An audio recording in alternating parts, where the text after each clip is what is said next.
Hello बच्चों, प्रेम विद्या मंदिर Hindi high school से मैं किशोर सर आज आपके लिए कक्षा 12वीं वाले बच्चों के लिए एक नया पाठ लेकर आया हूँ जिसका नाम है गरीबी, पाठ नंबर 5। तो बच्चों, इसमें हमें सीखना है कि गरीबी का अर्थ क्या होता है, गरीबी के स्वरूप क्या होते हैं और कैसे हम गरीबी को पहचान सकते हैं और गरीबी घटाने के उपाय जो है वो भी आपको इस चैप्टर में देखने हैं। तो बच्चों, शुरुआत करते हैं हम प्रस्तावना से। तो गरीबी अर्थतंत्र में प्रवर्तित एक ऐसी परिस्थिति है जिसमें समाज का एक वर्ग अपनी मूलभूत न्यूनतम आवश्यकताओं को भी संतुष्ट नहीं कर सकता।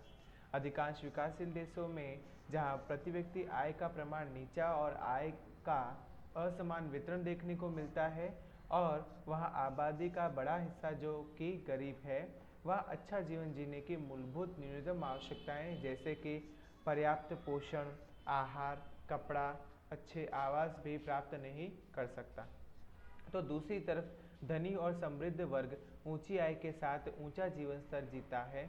अर्थतंत्र में दिखाई देने वाली इस आर्थिक असमानता के कारण समाज में असंतोष, अशांति, ईर्ष्या, द्वेष की भावना एवं वर्ग विग्रह जैसी परिस्थिति देखने को मिलती है। मानव विकास अहवाल 1997 के अनुसार आर्थिक विकास का एक साधन है और मानव विकास का उद्देश्य है।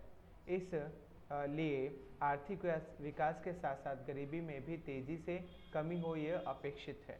जब तक समाज में से आय की असमानता और गरीबी में कमी न हो तब तक आर्थिक विकास सही अर्थ में विकास नहीं कहा जा सकता।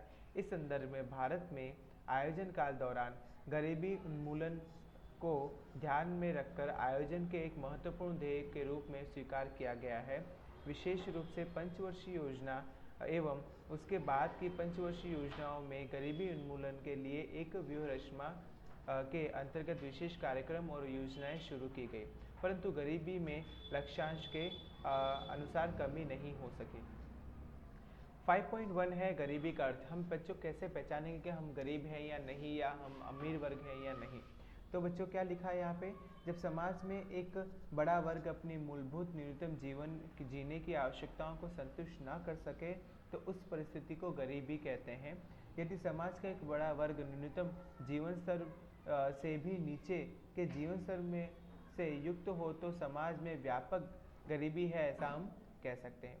विश्व के अधिकांश देशों में गरीबी का अर्थतंत्र अर्धघटन करने का प्रयास हुआ है, परंतु गरीबी एक सापेक्ष संकल्पना होने से उनका अर्थ समय, स्थान और समान बदलाव रहता है।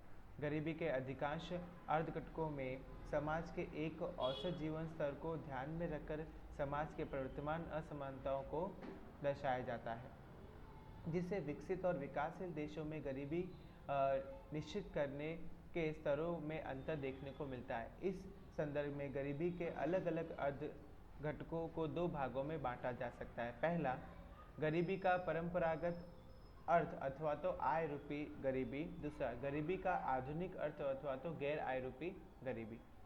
गरीबी के आय रूपी दृष्टिकोण से जीवन जीने के लिए आवश्यक चीज वस्तु और सेवाओं को खरीदने के लिए निश्चित किए गए आय एवं खर्च का न्यूनतम स्तर अर्थात की गरीबी रेखा।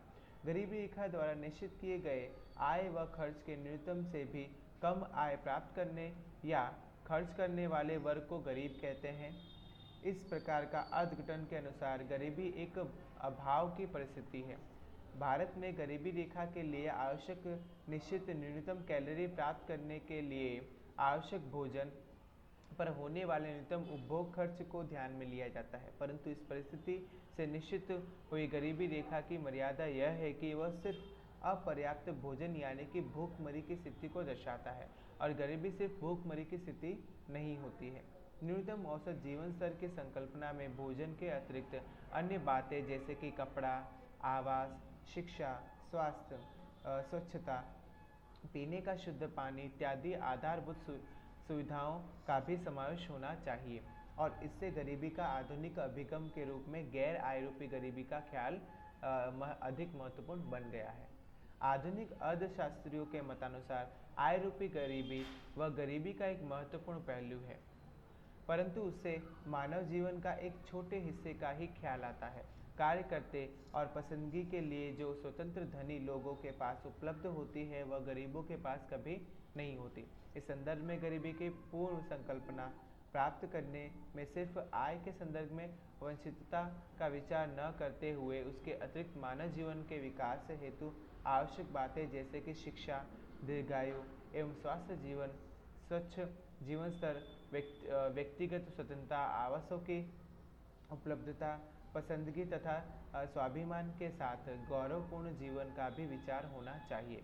संयुक्त राष्ट्र विकास कार्यक्रम यूनाइटेड नेशन डेवलपमेंट प्रोग्राम के मानव विकास अहवाल, मानव विकास आंक ह्यूमन डेवलपमेंट इंडेक्स और मानव गरीबी आंक ह्यूमन पॉवर्टी इंडेक्स की गणना में मुख्य तीन बातों को साक्षरता, स्वास्थ्य और अच्छा जीवन स्तर का समावेश किया गया है, जिससे शिक्षा के लिए साक्षरता का दर और पंजीकृत दर एनरोलमेंट रेशियो, स्वास्थ्य के लिए जन्म के समय अपेक्षित आयु और अच्छा जीवन स्तर के लिए प्रति व्यक्ति कुल घरेलू उत्पादन का समावेश किया गया है।